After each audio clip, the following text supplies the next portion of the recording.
Welcome to the Grappling Grappling Rewind Podcast. Welcome to this week on the Grappling Rewind Podcast. This week's show, we're going to recap Fight to Win 150 that took place in Austin, Texas. We're going to preview Subversive 3, and we're going to preview Submission Underground. Zach, what is that? 17. 17 in Roman numerals. That is Craig Jones versus Mason Fowler 3. As always in the show, I'm your host, Maine. Joined with my co-host, Zach. How you doing, Zach? Good. I said your name's super weird. Usually we start the show off with a little bit of news. There is absolutely no news, and I'm kind of happy about that. The one piece of news is that the IBJJF has announced that PANS 2020 is taking place in October in Florida. Corona Open. The Corona Open. Kind of. I mean, there's been some tournaments coming back for better or for worse. There's honestly a lot of big names that have already registered for it. I'm not sure if they're pulling those names over from the previous PANS registrations or if those are actually like new registrations. There's names that are not on there that were on the original PANS registration. Okay. You were on PANS, weren't you? Yeah, I was supposed to do the PANS. preview, right? So, like we were looking into it. It was pretty damn close, and like there are a lot of people that are not on this list. So I'm guessing these are people that are actually showed up. Yeah, so they're actually signed up. Be very interesting. What are we in? September almost? Yeah. So are we not going to have a Worlds? We're not going to have Worlds. Well, because it's weird that they're rescheduling PANS. But you figure that are they just going to skip the Worlds this year? I would think strategically as an organization, you wouldn't want to have something called Worlds at a time when you're going to not get as many people showing up, that you're going to have to do it in a different place.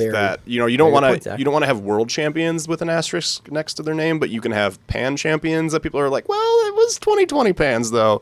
We talked about that in the chat. It was like 2020 PANs. Yeah, we did. Asterisk. Right? I'm like, he's a PANs champion. What year? I mean, there's some good names on there, so I don't think it's going to be like an easy win, but there's going to be reason for people to say, it will not have the level of competition in its entirety that it would have if the world were not in a global pandemic currently. Probably. But it's still going to be the guys that are going to show up ready to be PANS champions. Yeah, so absolutely. It's still a major, but it's just probably going to be a less attended major. So instead of having 7 crazy matches, you'll have like 4 or 3, or probably 4, which is a very different level of bracket for a major. But I think so that was announced this week, and everyone kind of went, see how this turns out.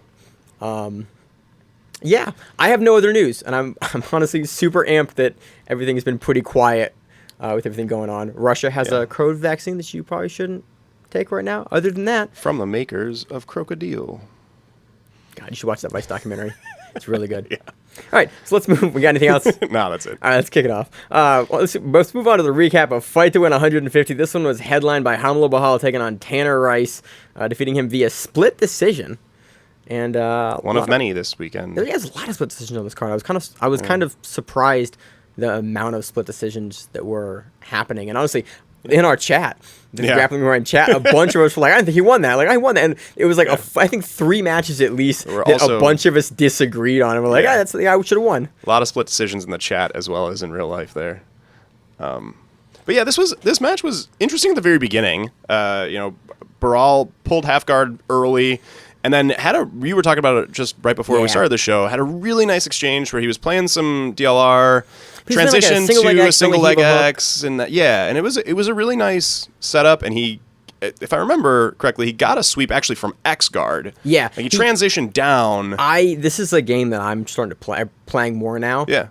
And he was in single X with De La Riva. He was kind of like almost going lapel, like lasso, but he didn't have the foot all the way over. He transitions down to the single leg X. He then transitions out from the single leg X into the X guard and stands and turns Tanner Rice over as like he off balances Tanner with the outside X guard leg. And the whole sequence was just so smooth, and it was crazy to see. Like, Tanner's a big dude, and Tanner's also a big dude, and it was cool to see a guy have like that level of dexterity and like foot positioning to off balance and sweep off of a transition, because historically like the transition's super close to make, but to see a guy at that size make it so smoothly was just like, man, that works at all. Because we see like this at bantamweight and featherweight not infrequently, so it's cool to see a guy at like whatever these guys fought at 215 do it almost as smoothly as the little guys. It was a nice sweep. I don't think 6:08 left in the match. Because I took a timestamp because it was such a cool moment. Oh, nice. I don't think he got to take advantage of the top position after that for too long, though, because Tanner Rice responded with what was essentially a Shaolin sweep, a variation on a Shaolin sweep, that looked pretty nice, but then Barral was smart and was able to stand up out of it right away, and so Tanner Rice didn't really get in. They ended up back in neutral, and then they were in neutral for a long time. And I think good portion of the match. Yeah. Tanner Rice had quite a few takedown attempts that got close to the edge of the mat and then reset, and I think he might have gotten ripped off here or there. If the mat was a little bigger, he might have gotten a takedown or two. The biggest sequence of the match after the kind of the sweeps were there was a takedown from Tanner that Romulo counters with like a front headlock close to the edge of the mat and keeps, and kind of starts going for a choke and sort of controls Tanner in that position for short period. A short period of time, but at that point in time, it was sort of, to me at least, what would have been the deciding factor in the match was that front headlock control from Romulo for a longer period of time. It was sort of the longest piece of single-sided offense that you saw in the match, and I was like, okay, so Romulo probably gets this off that alone, putting the sweep there as well. Like, you know, for me, in my eyes, I saw it as Romulo. Yeah, I saw it too. I think that the Romulo won the match for sure. I think he won the match in the first 2 minutes, though, in my opinion. Yeah. Like, he had that... There were a couple matches like that, like, somebody comes out early, puts up what I thought was, like, a lot of offense initially, and then sort of the match slows way down to sort of maintain that lead. Not in like a stalling way where you see guys on the average... He was just playing really points. defensively. Yeah. Yeah, for everything but the first 2 minutes of the match. But I think he takes the win for sure. Yeah. Especially, I think the most significant technique of the whole match was that sweep. Yeah. The X-guard sweep. So... it makes sense to me. So moving on to the co-main. Anything else on that? Nope. Moving on to the co-main event, we have a 185-pound black belt gi match, Orlando Jr. versus Marcio Andre. They talk about in the commentary that Marcio was usually like 2 weight classes down, and he didn't look that much smaller than Rolando. Oh, I thought he looked smaller. I mean, sorry, he looked like smaller, but not like. Maybe I just saw it wrong. He didn't look as small as like the commentary was saying. Yeah, I mean, I think his weight was probably up, but he looked smaller. And he looked smaller in stature. Okay. Yeah. This was one of the ones that was a split decision between the two of us too. I agree with the Andre taking this match, and I think I disagree. I mean, I saw Rolando, like, the passing sequence that he hit here over and over and over. Yeah, hit is a broad word there, right? Like he was hitting this leg drag, sorta. It wasn't really really a nicely. leg drag. It was like it was almost a leg like drag. a variation of like a Toriano because he was doing it with both legs and coming across the side and splitting. But the to the finish side. was a leg drag finish, right? He sort of Toriano. At the he end. threw the legs really hard, and then he it- gets his knee in between. And a couple times And, he would and do it. tucks Andre's knee over his hip. Yeah, a couple times he would finish it Toriano. A couple times he would finish it leg drag, like you said. For real though, he didn't ever finish it. He got to the back twice. He got to the back, but wasn't able to get the back. But you still get around the guard and get to the back. and then right back into guard. I agree, but you're still getting around the guard. It's not an effective pass if you can't control the person after you hit the pass, right? And so just getting past is not what gets you dominant position, right? If I just pass your knees, I don't win the match, right? Yeah. And so he ran around to the back once, and Andre was able to hip escape out pretty easily, and then every other time, like folds him off. He kind of like rolls him off the way you guys see when you're in that kind of corner position on the back. They kind of like rotate their shoulders down the mat. Put his weight, put his hips down. flat on Junior's legs and scooted out and got out. That was the first time. The second time he took the back, sort of took the back. It was a sort of a turtle position, and Andre was able to hip escape out. Every other time, Andre was either sort of turtling and rolling through or high butt regarding. Yeah. And I never saw a moment where I really thought that Junior on top was in complete control of the match. And I think that Ronaldo Jr. felt that too, because he changed his strategy halfway through the match. And started pulling guard. And he's pulled guard, right? And so his strategy shifted. And I think even the commentators said this. His strategy shifted midway through the match. We were surprised that he had then elected to pull because I think they saw him winning on top there with those sequences. I think they thought he was just the kind of guy that likes to be on top is the way that I took it. The commentators, the way that I took it was just they were surprised Ronaldo is pulling guard because he's so good on top. Not that he was winning the match on top here. I don't think he was losing on top either. I think he was winning on top probably, but I don't think that it was so dominant that it made sense to continue going down that path. But I need to watch this again now because I thought I was very surprised with the change of style here because like he'd hit the pass he'd hit like not necessarily the completed pass, but he had hit that same leg drag Toriando sort of sequence like 4 times in the match. And I went, okay, that's working. You're not able to get fully to the back there, but you're getting around the guard. You're getting around the legs with it at least. Why wouldn't you kind of continue to just lean into that and keep like trying to make that work? Because it's not getting stuffed like off the bat. Yeah, You're it's getting a around the lot legs. of energy to do that, and I just don't. Yeah. I don't see him based on the beginning of that match. I don't necessarily see him completing a pass in a way where he's able to start actually progressing his game and work submissions. So Okay, that's to me, reasonable. switching his strategy made sense there because it wasn't working out. He goes to Gubber Guard. Which I thought was Gubber great. Guard. I saw that. I was like, yo, is he going to fucking Gubber Guard there?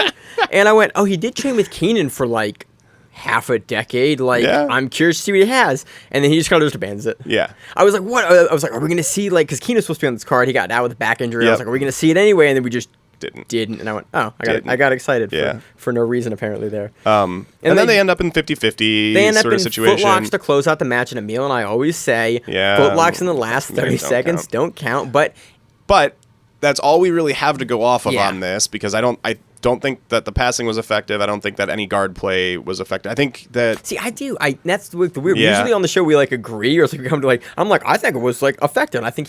I thought he had won the match relatively clearly in my eyes. The way that I was watching that match, I don't think that I would have given Ronaldo even advantages on any of those passes. Maybe... Oh, for sure. By the IBJJF rules, definitely advantages on those passes. Maybe the one where he almost took the back for real gets an advantage. I think there's 3 of those that are advantage scoring passes based on the rules of the IBJJF. Maybe I wasn't watching close enough now. I don't know. I remember just watching this and seeing the decision and then being surprised and having to go back and watching the football sequence again at the end of the match. They are fight to win rules where submission attempts do play a big role. And so I if the think refs at the end of the match saw that Marcio's leg lock attempt was far superior, which is what I saw. Okay. And so I thought Ronaldo's like leg humping was he was selling it like a used car salesman, right? I don't think he was. Yeah, I mean, you got to sell it. It's the last minute. You got to sell it, but it was not. I don't think he was like way up on the calf with it. Positioning. So, that's why I was curious because he was kind of like doing something you don't see a whole lot. Yeah. He was like bucking into it. You sort of see Craig Jones do this. He'll put his foot on the hip when he goes for the heel hook and he'll kick your hip away. Yeah. But from the belly down position, you don't see it because it doesn't do anything. It doesn't really, at least in my eyes from when I've seen it, it doesn't really work because you need to put sustained pressure into that joint and arch through the joint. So if you're doing it from the position that Ronaldo was doing it in, it's not happening. It's probably not going to work. Yeah. But Andre grabbed a toe hold, and he grabbed it in such a way that Ronaldo did have to turn in. He did have to start defending, and he didn't. Like, I don't think Andre would have finished it, but he could have finished it. Yeah. At certain points. It was a submission that required defense. Yes. And that was the only submission that required defense in the whole match, and that's why, I mean... No, that makes sense. I give it to Andre for that. You've because kind of the rest of the match because, wasn't that makes super sense. exciting. If you have a submission that requires defense, it is the only submission that requires defense in the match. That makes sense. It is a little weird to watch a guy have positional dominance and like be working that sort of stuff, and then lose it on a footlock attempt in the last 30 seconds that he had to defend a little bit. It is a weird kind of middle ground. But in the same sense, if you have positional dominance and aren't in positional dominance enough to really start executing any submission attempts, how dominant was your position in the first place? This is the point of the fight to win rules is like, whatever position you want, if you're not throwing anything up, if you're not like attempting to submit the guy and he's attempting to submit you, the guy attempting to submit is going to win. And that's what happens here. So we've turned me completely full circle. I still was a little surprised Rolando won, but after thinking about it was obviously a very close match. Yeah. It was very close. Yeah, and depending on how you want to score it, that's why we have a split decision. Yeah. So next match, we have a 175-pound black belt gi match. Cody Steele versus David Garmo. Another match that a bunch of us disagreed with. I love that it got us all like discussing like what you see here. Well, I saw this, you saw that, and it was like this is like the old school days when like we didn't used to do this every week, and we're all like engaged in like watching these matches and discussing and arguing with each other. Yeah, yeah. So I think I have Garmo winning this match. Okay. And I think so. There's one guillotine sequence that Garmo hits in this match, and there's a bunch of positional offense from Cody Steele with passing and with takedowns. I think so. There were a lot of takedown attempts. I think he actually hit three takedowns, but one of those takedowns is what gave Garmo the guillotine. So I don't know if we really count that as a position dominant takedown because he didn't secure the position before the submission was applied, and he ended up having to defend a submission for 10 to 15 seconds. So I don't know if I really count that one. So like really 2 takedowns. Man, every time I think there was a lot of attempts. But actual takedowns, I think, too. I could be wrong. But the first I think takedown sequence is great, though. The first single leg to the trip. Yeah. I every time I watch Cody Steele, I think he's a good wrestler, but I don't know if he gets his takedowns and wins these wrestling exchanges because he's a good wrestler or because people just have no idea how to handle that level of aggression on the feet. Works, though. It's clearly working. It's clearly working at the highest levels. Enjoy covering Cody is because he just hits guys with a level of wrestling, and he also will suplex guys. And he does a bunch of stuff in combination that I think throws a lot of people. Oh off. Yeah, it'd be really hard to deal with. Yeah, and he combos well. Like we saw, I remember his match with Alec Balding. It was super exciting, back and forth. And he's had a couple of matches on like Jits King and Third Coast where it's like he just will. I like the way he combos through the standing techniques where it's like he'll drop down for a single leg, he'll go to a high waist, he'll either go to the suplex or he'll go to like the ankle pick or like what's the Japanese word for the foot sweep? So I'm not gonna something. Soto Tahari. Gari. Something like that. Gari? No, it's a. That's not it. No, it's not. It's not a Soto Gari at all. It. But he combos stuff really well together, and that was really cool to see at the beginning of the match because a lot of guys we find will play with Cody in the beginning of the match, and then once they realize like I don't want to run at this pace with the comboing and the chain wrestling, they'll go to the ground. Yep. And so that's kind of I think more and more guys are starting to realize that like he's not impenetrable on the feet, but he's difficult enough to deal with on the feet. Like Wagner had to deal with him on the feet, and we saw a very odd match at SUG between them on the feet because like that was also in the SUG rule, so it's a little odd there. Yeah. But I love watching Cody fight, and I think that he's eventually going to either calm down on the wrestling a little bit, not calm down on the wrestling, but calm down on the aggression a little bit, and I think that might actually help him a bit because so what happens here, I think, is that he's just overly aggressive on that double. He doesn't have his head positioning correct, and he thinks that he's going to be able to stabilize with his head kind of high, and Garmo catches that. And Garmo's a guy we know can throw the high elbow. Well, not necessarily a high elbow. He tends to throw the guillotine on bigger guys when he kind of jumps over them, and he'll lock. We saw it on, it was Parabellum Quintet. He guillotined one of the guys, what team it was. I think it was Detroit Jiu-Jitsu. And he guillotined one of the guys from TriStar. Okay. That was huge. And that guy actually ended up walking off the mat and getting DQ'd when Garmo was in a very similar starting position to the guillotine that we see him hit on Steele. He didn't hit it, but he set up. The setup was the same. But Steele does something that the other, what's the guy's name? Didn't do, and he like sags Garmo off, and he keeps Garmo's hips low enough, which is why when I saw this guillotine, I was like, oh, it's not a finishable guillotine. Like it's in deep. Yeah. But the hip position that you'd need for that type of guillotine, Garmo's hips are low next to Cody's hips, as opposed to like chest to chest. Yeah. Because he's got to get his shoulders over top of the crown of the shoulders. But again, I think that's similar to the last match. I think that this was a scenario where the guillotine arm positioning there was very, very deep, and it was deep enough to finish, and Cody had to defend properly, right? I think that maybe the timing on his guard jump was a little bit off. I think maybe he could have tried to finish it from standing a bit more to get a bit more of a response from Cody before dropping into guard, or it's hard to see where things went wrong, but he jumped guard and Cody was able to stabilize, which is I think a thing that happens. But then he had to defend there. Right? It wasn't just that he stood there and waited and it ended. He did have to work Garmo's hips down, and he did have to defend that for a while. Right? It was a couple, 10, 15 seconds. Like and that's a significant attempt to me. And I think that I think the Garmo could have finished it if Cody wasn't respecting it. We've seen Garmo finish guys with guillotines. Sure, we know he's got a very good guillotine game. Yeah. I didn't think he was in a finishable position, but he was in a position that required defense. So, and the hand position, honestly, was really, really good. The hand position, alone, if with a guy like Garmo, they can turn that angle on the corner on the neck. Maybe I just think he was low enough on the body that he needs to get his shoulders up higher to finish. When I was watching it, I was honestly surprised that he jumped guard at all. I thought that he, based on their positioning, could have possibly even finished it from standing and then he The whole jumped and sequence lost is a little really pressure, interesting. I really liked another point in the match. You saw Cody get around the guard of Garmo and then spend a lot of time in north-south, Yep. kind of looking for Kimuras. And I was wondering, because Steele wins this match, so I rewatched it again because we had all the controversy in our chat Yep. of like, oh, who actually won the match? I wanted to see if he was going for like arm locks and stuff, and he doesn't. He doesn't really ever fully isolate one of Garmo's arms and start going for something. So this match is another kind of two-part match. You have a lot of positional offense from Steele, Yep. good takedowns, good top control, north-south control, starting to isolate a little here. Yeah. And you have a guillotine from Garmo, and at one point he goes for like hip armbar, like not hip bump, like a Upa sweep, Yeah. but with like a Kimura. Yeah. And that's the match. And so you've got to wait like Yeah. a demonstrable amount of offense. And I think the big difference between this and the match we were just talking about is that Cody did have that side control north-south position secured and you started to for see a him while. maybe going onto the body to go for the choke. Like he never really like locked anything in. Yeah. But you saw a lot of setups, and Garmo had to keep everything in, keep everything tight, and like be very, very measured. And that north-south is such a dominant position to have for. He has it for a while.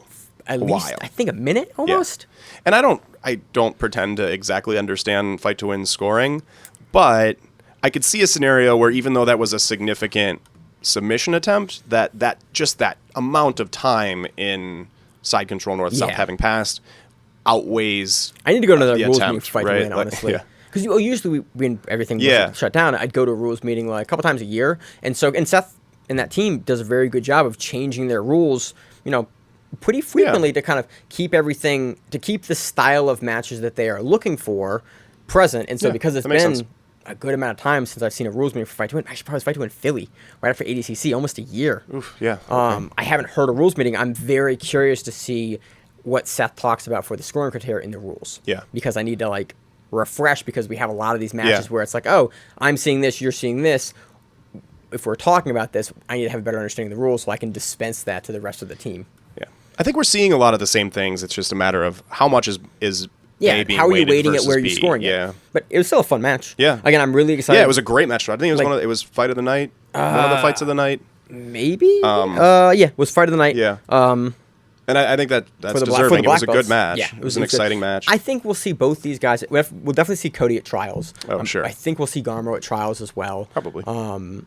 Both these guys are really fun to watch. I like covering both these guys. So it's I think cool. Cody will do great in a ADCC. He's got the wrestling, and he's Rule like, set. and he's tenacious, and he's young, and aggressive, he's got the cardio, and and has the cardio. Yeah. that was more. I'm really excited to see, like, when I interviewed him at Kasai in Dallas. And beginning of 2020, he talked about him, and both Tacker brothers talked about like gearing and aiming to do the trials for ADCC, and that was their big goal. Was like, look, get everything together, and then work through the trials. And Steele's only gotten better, and I think only sort of refined his game to push it towards an ADCC style rule set even more, and that's on display with the takedowns. So that was a lot of fun.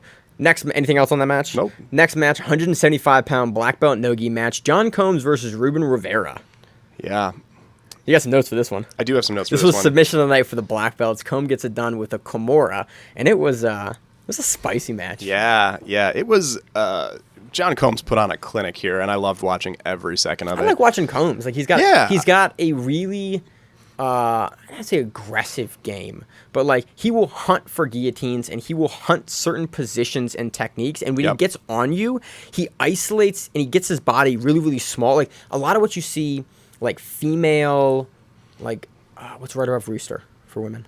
I don't. The weight class above Rooster, they get on a body part, and their entirety of the body is just on that. Yeah. He does that a lot, and it's very rare to see a guy, especially 175. And Combs historically, I think, has been a 66 or 77 fighter.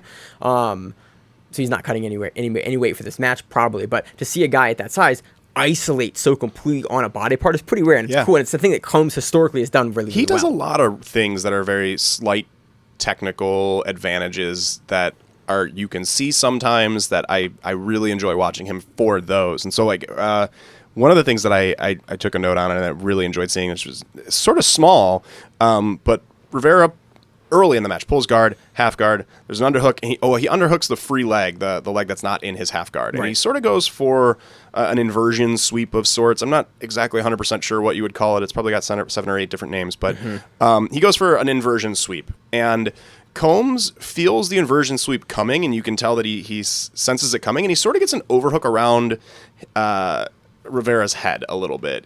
It's not exactly like a guillotine. Like, he just gets a little bit of an overhook enough with his outside hand. Almost like you're going to go like the snap down for the north-south.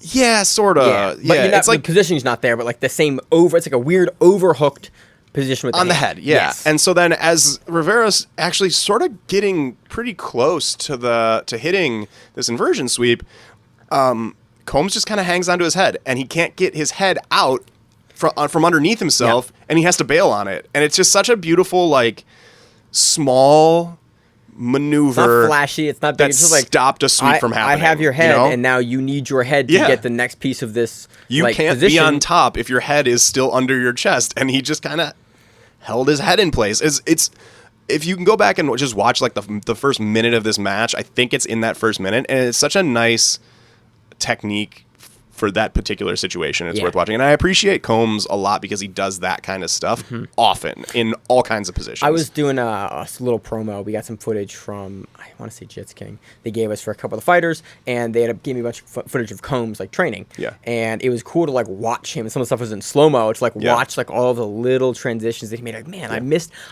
because Combs tends to go pretty fast. I miss a lot of that, and so it's cool to actually have the slow mo footage. And it's on our Instagram somewhere. It was overlaid talking about the bracket for Jits King a while back. All these little things that he was doing in those, and like the way he sweeps and the way he like turns over the hand. It's like it's cool. He's cool. a very, very fun guy to watch. You want to talk about the finish? Yeah. So actually, I need to talk about a step back from the finish before the finish because Combs hits a knee cut pass and then Rivera regards, and then he hits a second knee cut pass, and on the second knee cut pass, he immediately goes to a very low knee ride, and it's not like a knee ride or a knee on belly that I personally play very often. I play the shit out of this But oh my god, it was great because it's a small people. It's, by the way, you're a big dude, Zach. You're about 240, 240. Yeah, I'm about 145. So this is a knee ride that I play. But man, so he's got this low knee ride, and he's using his shin to control Rivera's hips and keep Rivera's hips flat on the ground. But he's also got his chest really low on the opposite or the far shoulder, so he's keeping things down that way. And in this position, he's able to start creeping up into the Kimura grip. What I love about this position is this is something I learned playing with big guys, is you get all of your body on the top end of their shoulders and your leg is still on their hip to float. So when they buck, you can feel them and you can float and move on top of them, but you have enough of your body on their shoulders that they really can't move their shoulders really, really effectively, and they tend to reach up and push. So it's really funny to see Combs play this on a guy his size. I'm like, oh yeah, that's a big guy move that you've just adapted to work on like guys your weight class. And like that, I have this hole in my head of like how I came up with like doing this. Yeah. And it's cool to see John Combs like, oh, that's why you do that, because you fight giant people in your gym probably, because you're at Easton's in Colorado where everyone's fucking huge. There are quite a few big guys at that gym I've trained there. Yeah, I never made it out there. I made it out to another gym when I trained out in Colorado. But every picture I see is just, everyone's huge there. They're big guys. But so he gets the arm, he isolates the arm with the Kimura grip, and then he turns it into an armbar attempt. And so the reason that that's important is because he does like back in the day they would teach you to do this, that you like aggressively hit the same things over and over again so that people start defending and then you can work off their defenses. And so then Rivera is able to defend the armbar. They end up back in neutral. John Combs hits the same knee cut pass, goes to the same knee ride, and then Rivera starts defending against the knee ride by locking his hands together and pushing that knee down, and then Combs is able to move into mount. He moves into like a like a topside crucifix position. Yeah, but I mean, it's a double staple or a I couldn't see the far side leg. It looks like a double staple topside crucifix that he ends up being high on the head side. Well, it's like this is something I do. Like right. I love John Combs because John Combs plays like the black belt high level version of the game that I'm trying to play. So I good to watch. I watch a lot of John Combs. Yeah. And he gets really up high with that double staple on the arm, and he steps over, and the transition that he makes here from like the topside crucifix staple position to the Kimura is really hard to do. He opens his hips up really far and is able to keep the chest down still, which I was most impressed about. Yes, and that was one of the coolest techniques, like little tidbit techniques that he did here, was that he was able to get this Kimura grip and then lay his chest on the shoulder and use both the Kimura grip and his chest to keep that shoulder pinned to the mat as The he like balance worked for himself this, up. It was to do this, and the core strength to do this is crazy. Yeah, it was really you had impressive. to have your positioning so good because at any point in time, if the guy moves really aggressively, they can throw you off. And so Yeah. you have to have everything on the torso Yeah. of your opponent in this position so that if they make any big movements, you can ride the movement and keep it. And it was just a beautiful finish here for the Kimura. It was that old school Kimura at the hammerlock Kimura where it goes behind the body. It wasn't that like out Kimura. It was a very, very nice submission, very nice sequence. Deservedly submission of the night for the black belts. Watch this match. It's a beautiful progression of jiu-jitsu, and Combs looks great. That's why he's a trials winner. Sure. Yeah, it was a very, very fun match. What match you want to talk about next? What do we got? We got talk about Joe Baez. Yeah, Joe Baez. I'll never fucking pronounce Joe's last name. Joe Baez or Joe Baez, depending on how you want to say it. I know it is Baez versus Joe. Give me this name, Zach. Oh, you're not the name guy. You're worse than me. Yeah, I'm worse. Dershing. There's a K in there. The thing is, we've covered him for like 3 years on the show, and I apologized. Like I've been apologizing for difficult 3 name. years for his last name that I cannot pronounce. We'll call him Joe. Joe versus Joe. Right. So this match was for the Masters light heavyweight title. Nogi. Yeah. So Baez jumps out, and it was funny because he wore a rash guard that said something about leg locks, and then for the first minute, he basically just straight attacked the ankles. Joe Baez is going to do one thing. Yeah. And it's try to heel hook you. Yeah. Like, that is what he does. That's what he's done in every single SUG match. That's what we've done in every single match we have ever cut on it, on everything. Every single match that we had ever covered Joe Baez in, he has, if he can, sat and tried to heel hook you. Yep. And more often than not, honestly, he does. Yeah. So he looked good doing it. I don't think was in range for a heel hook anywhere, but he had a couple straight ankle lock attempts that looked pretty solid. I don't think that it was... He had a couple of really nice entries into stuff, too. And then nice after entries, a couple good entries, control. Joe went, no. Yeah. And we saw the majority of the end of this match was knee in the chest with Baez double hooked onto the knee looking for the inversion. Well, there was a period before that where Joe was...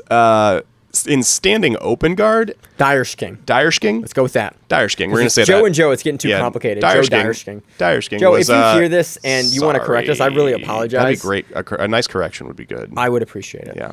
So Dyerschking is in standing open guard and is basically just slapping Baez in the forehead. Just over and over and over again. It was borderline an MMA fight for like a minute in there. Open hand, like old Pancrase.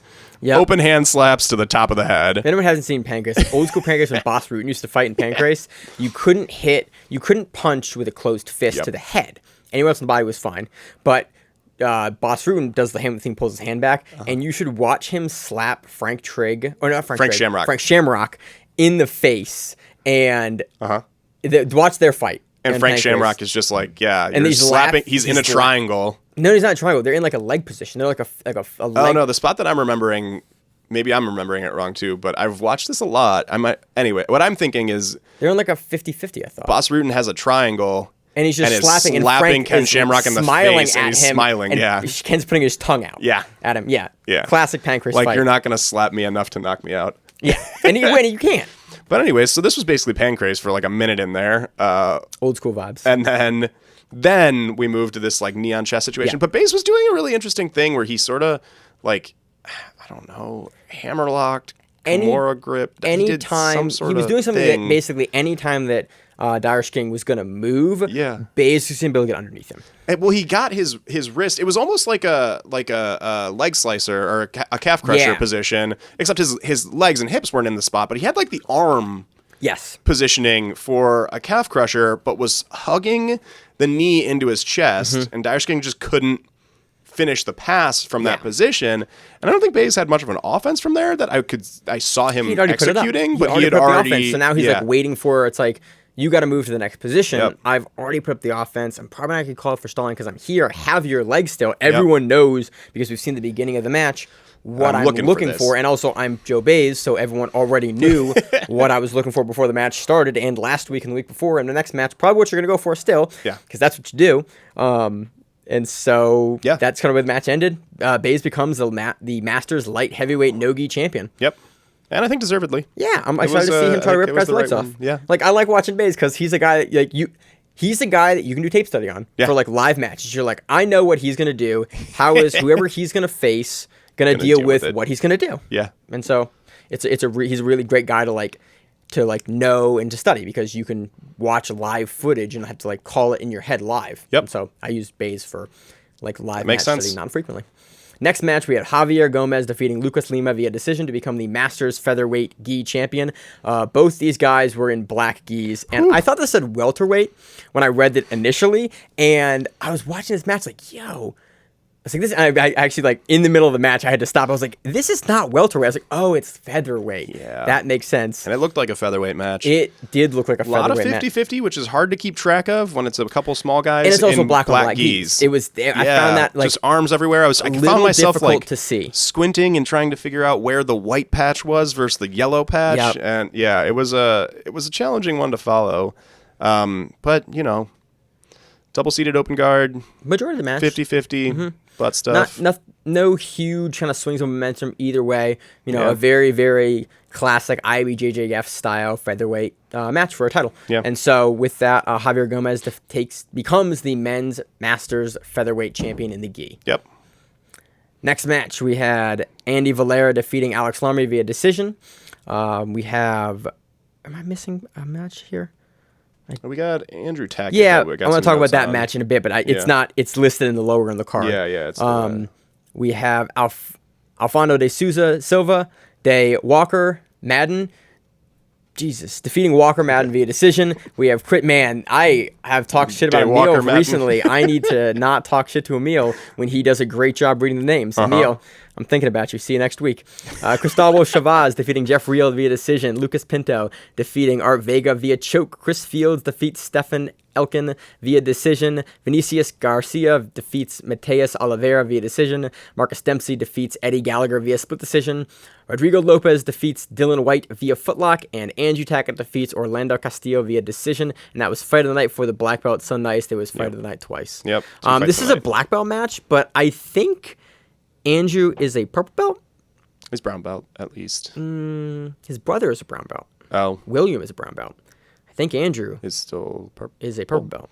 Well, it's and now he's fighting black belts, and he looked good, crazy good. Where do you want to start? Where do you want to start with this one? Yeah. So Tackett. I love my note. My note just says, "Jesus fuck, he looks good." So one of the things that I liked that Tackett did this entire match was whenever he was on top, he had some form of super obnoxious head control. Yes. It was so he worked the darce like crazy for the beginning of the match. Solid darce attempts that were in and like turned over, and he was looking to finish the darce. Yep. Like two solid times. I think there was a third one there as well. Yep.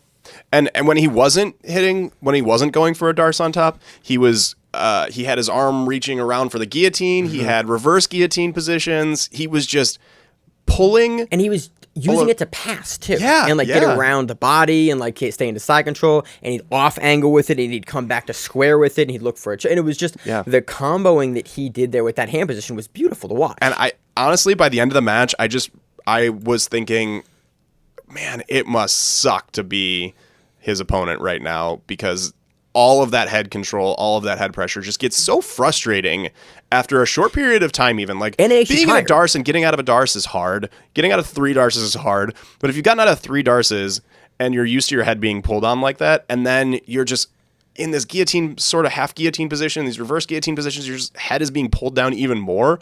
Oh, man. I kind of thought about it. Gotta be frustrating. It was interesting because I would guess after a long period of time, you're going to start to fatigue the neck a little bit. Oh, I'm sure. And so it's like you're not going to be able to pull out quite as quick or quite as strong. And I'm wondering, in like a longer paced match, how effective this strategy is. Because if you're not cranking on the neck the entire time, you're just kind of holding and leaning and riding on it like Andrew was doing, and then putting pressure when you want to go down, theoretically you'd be able to fatigue the neck there. I think we were seeing it even in this shorter match, and this was a 7-minute match. I think 7 minutes. I think we were seeing it by the end of this match even. So imagine putting that out to 10. I believe that this would be a strategy that would end up tiring. Yeah. But really, really great match. Again, we're big fans of Andrew Tackett. Yep. Deservedly Friday night. Like, positionally, just beautiful match with head control. Yep. Him and the Rotolos. Like, I love how they use that.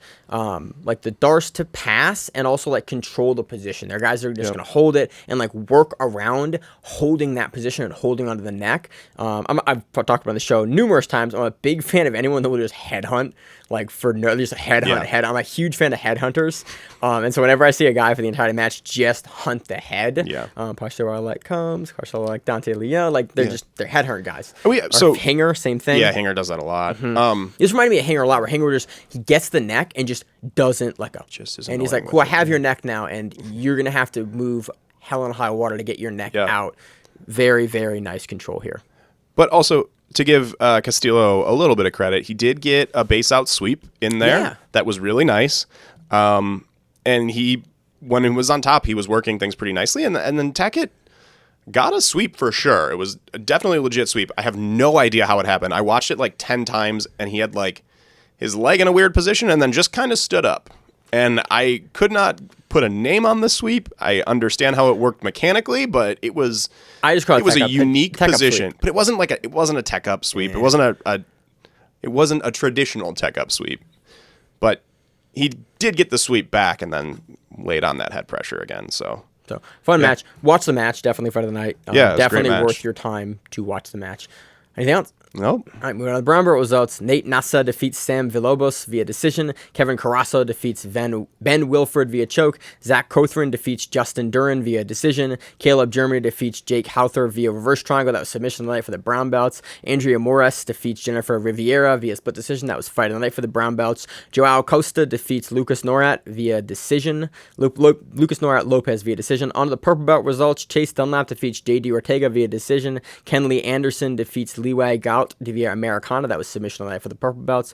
Raymond Pina defeats Louis Norovo via decision. Nicholas Magers defeats Alex Bonzana via decision.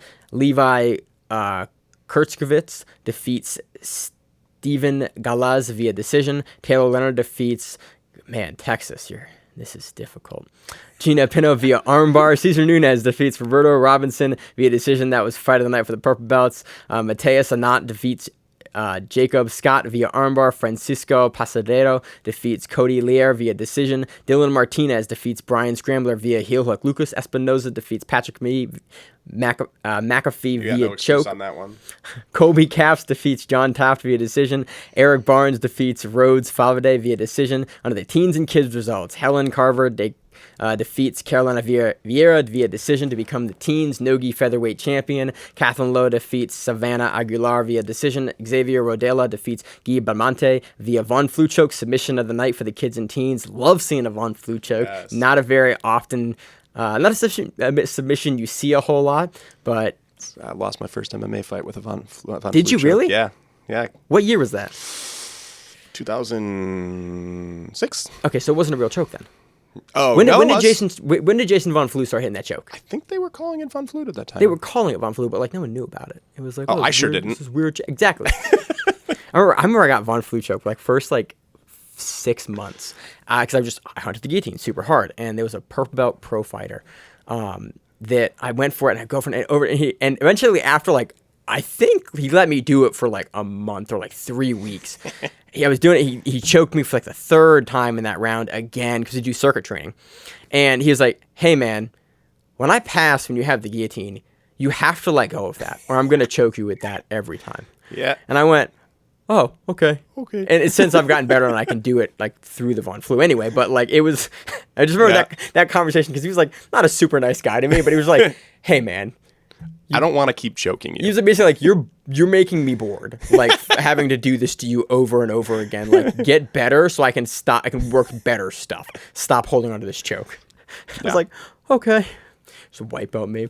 Reese Lafleur defeats Kobe Hernandez via decision. Michael Francis defeats Jeff Mound via split decision. That was Friday night for the kids and teens. On the blue belt results, Luis Dowd defeats Michael Carvalho via heel hook. Tiffany Butler defeats Taylor Clark via reverse triangle. That was submission night for the blue belts. Marco Mendez defeats Brian Ganger via decision. That was Friday night for the blue belts. Anthony Kyle defeats Patrick Dooley via choke.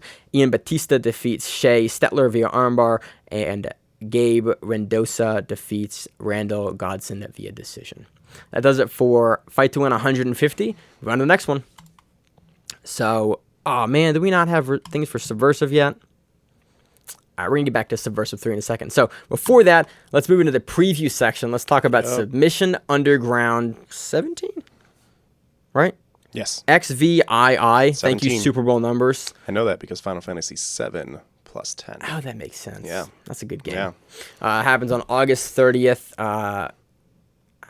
August 30th on Fight Pass. The rematch between Craig Jones and Mason Fowler, the third one. The first one was a classic. The second one was weird as shit. If you don't know what happened, about a little more than a month ago, something like that, they had a rematch. Mason Fowler won an 8-man tournament to basically see who's going to fight Craig Jones, won 10 grand, and won the opportunity to rematch Craig Jones. In that, they went to a very kind of odd regulation, 5-minute match, very short match. And then in the second overtime, Mason was cranking on Craig's face. Craig made a noise, and the ref called the match. And everyone went, well, he didn't tap. And the ref was like, nope, he made a noise. That's the match. And if you read the SUG rules, like, that's what SUG's rules say, but no one thought he tapped, so they were like, all right, well, we got to run it back. I do not know what the rule set for this one is going to be. There was a lot of discussion. It was going to be 10 minutes. There was a lot of discussion. It was just going to be 5 minutes. I think some parties were pushing for 15 minutes. So I don't have a clue. We've previewed this match a couple times. I think we previewed it for ADCC. I think we've previewed it. We know we previewed it for SUG. Isn't this the second time the rematch is supposed to happen? Am I misremembering that? Yes. Yeah, I am. This is the third match. Third match. But wasn't the rematch supposed to happen like a couple weeks ago? Oh, no, that was me being stupid. Oh, yeah. Yeah, last time I was on the show, we previewed this. Yep. Because it was wrong. Yep. Yeah. Okay. Yeah, and that was me being stupid because I got the dates wrong because I read it as the 13th. Hey, now I'm here to preview it for real. We are here to preview it for real. The first match is great. I rewatched the first match a little bit ago, and the second match, in contrast, I don't really have like super strong thoughts about how it's gonna go. After seeing both these guys fight in like overtime, both are very, very good at the overtime. I'm curious to see if Mason's going to implement the same strategy he did last time, which is just like body triangle and then go for the face and try to crank Craig's face over again and look for like a face choke and look to like legitimately finish Craig Jones in the same way. Yeah. I'm curious to see how Craig Jones is going to approach the regulation. It's going to depend a lot on the rules too, right? If it's a 5-minute regulation. I'm not sure how Craig is going to really look to engage with Mason, because Mason played a very standoffish game. After like the first or second exchange in their first match, Mason was very, very standoffish for the majority of probably 3 to 4 minutes of the match. And then, Mason was looking for overtime, obviously, and Craig Jones was looking to enter into the legs in regulation, obviously. I think that's sort of the what we're going to see in the second match. Yeah. Unless it's a 15-minute regulation, right? Or a 10-minute regulation, I don't think that strategy works as well for Mason. But I still think, given that Craig can pull with no grips, he's not going to be forced to wrestle. Like, the wrestling was very interesting. We saw some great top position control during their ADCC match from Craig Jones. I just don't know with the use of the cage. I'm not sure how much cage work which is a huge Craig factor does. I know Mason. Mason now fights. Apparently a lot because he's been in every SUG for the past. He doesn't use the cage though.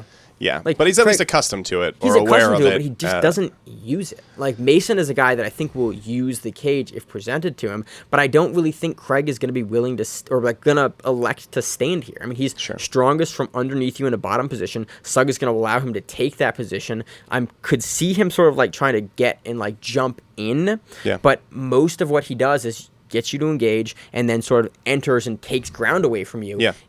And That doesn't really. I mean, that strategy doesn't play into using the cage very well. Right. Yeah. Yeah, and Mason can use it to sort of get away, but I mean, if anything, it goes against that strategy, and so Mason might want to, pin him in the corner a little bit and prevent him from moving his hips around in a way where he can Right. get those entries that he's yeah. pulls out of nowhere sometimes. I wish honestly I had more like thought about how this was going to go. Yeah. It's sort of like it I'm excited really to see depends on the rules. I'm excited to see it. I hope we get a definitive result, whatever it may be. Yeah. Because the second one was just weird and disappointing. Well, if you get a definitive Mason Fowler win here, I'm upset, but I'm happy that like. well, no, do we have a fourth? Because a real rubber match is, is it 2 legitimate matches? Do we count that second match as a legitimate win for Mason? Is that the deciding factor? Is this a real rubber match? This is a weird. I don't know. It's a weird situation. Look, again, both these guys. That first match was good enough. I'll watch it a couple more times. Yeah. Honestly, the first match was great. It was great. You go back and great. watch ADCC, Craig Jones versus Mason Fowler. You get to Yeah. see Craig's top game, and you get to see like why ADCC is going to have border mats now. Yeah. Because he finished Mason on the concrete with a mounted guillotine, and it was mat side, and it was crazy. It was a great match. It was Doobie and mat side. That was Yeah, I believe that. Awesome. So who'd you pick? Who you picking? Probably Craig Jones, honestly. I want to pick Craig. He's just so good. Mason looked really good in the overtime. I want to last pick time Mason, out. and if I'm going to pick anyone against Mason in the current, or anyone against Craig Jones in like the current environment based on the history there, it might be Mason Fowler, but it's hard to pick against Craig Jones. Yeah, that's the thing. It's like right it's super now. hard to pick against Craig, but I was really impressed with the way that Mason dealt with Right. the overtime last time. I was like, wow, he Right. really like that is. If he the rule set is putting playing to pressure him- onto Craig in a way that we don't see many guys in overtime are able to Right. do. Yeah. But Craig is from is with Enough the that VDS that ref guys now. thought that he'd won. That was there's that. I don't know. I want to pick Craig. A Mason victory here would not surprise me in the slightest, but Craig is just like he's not It's a hard to guy. pick He's not a against him. guy I pick against unless he's fighting Gordon. So, next match we have Julian Roberts versus Amanda Lowen. This match was supposed to take place in the last SUG. Roberts got pulled out, I think, with COVID. She's now back. Amanda Lowen took a victory over Aaron Hurl. And that last match looked good. Amanda Lowen is kind of one of the staples of SUG. Been around for a long time. We've covered her for a long time on SUG. Julian Roberts is, I think, has the most submissions in the strawweight division in the UFC. Oh, interesting. Very, very heavy sub hunter in the UFC for the women's divisions. I'm curious to see with the advent of the cage how it's going to turn out. We saw a lot of closed guard work from Amanda Lowen in the last match, but Cages are an interesting feature. I'm very curious to see how Robert's going to deal with more just jiu-jitsu, kind of like just a straight up jiu-jitsu fight in this one versus MMA in the UFC. Yeah. But I mean, being used to using the cage to corner someone and control their hips is an advantage here. I don't know if it's an advantage that works out, but it's an advantage. Yeah, I almost want a coin flip on this one. I don't know. Amanda has impressed me really recently with just like her ability to just take victories and win here. Her win against Aaron Hurl was that in regulation? Or was it in overtime? I think it was first overtime. Okay. Yeah. Don't quote me, but I think that's correct. Yeah, I was really impressed with her in that match. Yeah. And again, whenever we see MMA fighters take on jiu-jitsu fighters, typically the jiu-jitsu people edge it out. But in jiu-jitsu rules, not surprising. But Julian Roberts is such a submission hunter in the UFC. Yeah, maybe it's different. Right. And it's in a cage. Yes. So typically we see that. Yeah. I'm excited for this matchup. The dynamic will be very interesting. Yeah. Next we have Ben Egley. Late replacement. I forget who he's actually replacing. Late replacement. He's taking on Richie Martinez. Again, another sort of coin flip match. I kind of want to give the edge to Egley here. Just because I've been really impressed with him recently. Martinez is a very odd game for SUG. Yes. And he looked good versus Kevin Casey, but Kevin Casey, he looked good in the overtime versus Kevin Casey. Yeah. But Kevin Casey controlled the top position in that match for the entirety of the match. We've seen that happen to Martinez before. Both guys are going to go for the legs here. I think Egley has more hustle in those exchanges, and I'm curious to see if he can catch Martinez. Yeah, I don't see Richie Martinez's game when he executes his game well. I don't think, again, that it's something that cage is useful for. Right. And so he's going to want to be in the center of the mat, which happens in these SUG matches a lot. So it's possible that he ends up where he needs to be and executes well, but otherwise, I give it to Egli as well. Next, we have Jesse Taylor versus Roberto Jimenez. Yeah. I think Jimenez takes this probably in about 2 minutes. Yeah. Give or take. Probably by triangle is how I'm going to guess. I think he finished all of his other matches in SUG via triangle. We've seen him win 2 third coast grappling kumites. I think one in Nogi. I don't remember. Did he win in Nogi? What? Did he win that in Nogi?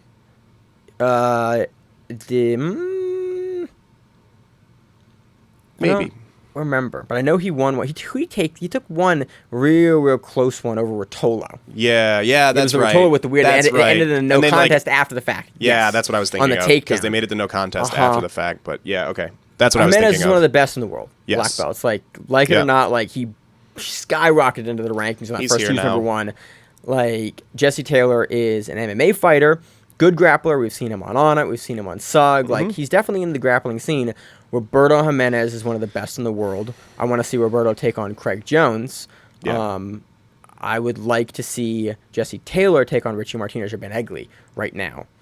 Yeah, that would be interesting. Is what I would like to see. I really think that Roberto gets this done. Gets it done quickly. Dude's a star. Dude should be the co-main of anything he's on. He was on the opener for the prelims last. Not the opener. He was on the main of the prelims last time, and I was like, that's crazy. Yeah, and that then seems he's weird. since moved up in the card, and then I think he was the only guy in the 8-man tournament to get subs in regulation. Yeah, but SUG is a weird scenario too, right? Like they're doing a unique thing. I'm not exactly surprised that they're not 100% on board with the standings of non-SUG grappling. I agree. Yeah, they use the EBI. They're really the last ones to still use the EBI rules. Yeah. And so. Yeah, and then in a cage is weird. And also they like pulling MMA fighters in for obvious reasons. It's it's got very strong ties. Usually what SUG does is the night before. That's why SUG runs on Sunday. Because on Saturday night is usually an MMA fight. Yeah. And it's MMA shows. Yeah. And then on Sunday, it's SUG. SUG happens. Yeah. SUG is also doing a wrestling thing. Yeah. I don't know when that is. I looked into that. I don't understand wrestling that well, and so we're gonna probably ramp up and maybe do coverage of that. I'm gonna watch That'd it to be cool. see. I'd do some of that. I haven't watched wrestling in a long time. And that's why I but kind of don't want. enjoy it. I kind of don't want to just talk out of my ass and like, oh, this guy, and like not know who guys are and just be. You want to be that drunk guy at the bar at the MMA fight? An embarrassment to Stand them up. Oh yeah, these guys are some of the best wrestlers in the country or in the world, and I don't know who they are. I don't know what they're doing. Yeah. It's like, why would I cover that? I can watch it as a fan, and I might talk about it on the show a little bit, but like, I don't want to try to provide any sort of level of technical analysis. Maybe we should make you do it live, and then we can all laugh at how little you know about wrestling. God, it's just embarrassing. Like, Isn't pick any sport. Like, isn't that what we're here for? Can we a little bit? Can we commentate on some live Turkish oil wrestling? Yeah, Emil didn't know what that was.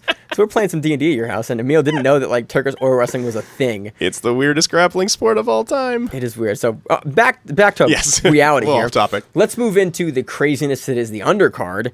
PJ Barge versus Ethan Constant. Yeah.